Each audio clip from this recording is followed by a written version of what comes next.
Lover with you, love with you. Feels so true, feels so new.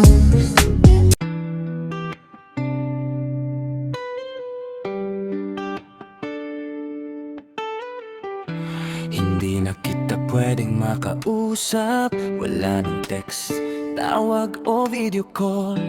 Hindi na mayayakap o mahahalikan, matapos burahin ang ating posibleng ugnayan. Ang tanging kaya ko na lang ay ang isipin ka, balikan ng saya at lunurin ng sarili sa dusa.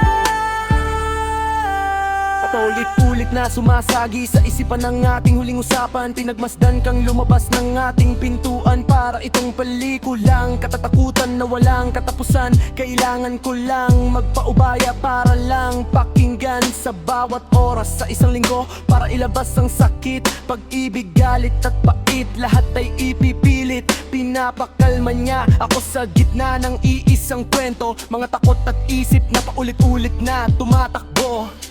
Paano pa ba ako magiging masaya? Hindi ko na maintindihan kung saan ako nagkulang at nagkamali, sinta. Hindi siya to, hindi ko siya kayang bitawan. Iba kami sa kanila, kami ay may pinagsamahan. Baka sakaling magbago pa ang kanyang isipan, sabi niya'y normal lang itong aking iniisip. Pangako niya, darating ang araw na gagaan din ang lahat. Sabi niya nangyayari ito sa lahat ng umiibig, hindi lang sa akin sapat. Akala ko ang kwento natin ay espesyal at kakaiba na walang patid. Yun pala'y katulad lang na sa iba ang ating pag-ibig.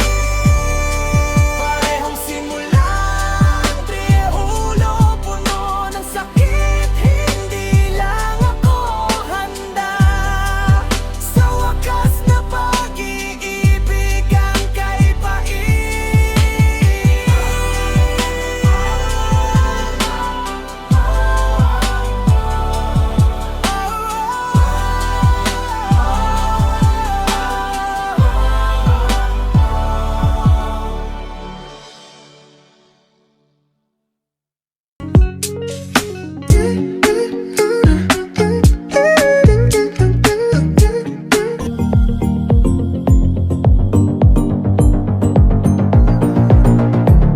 That's all for now.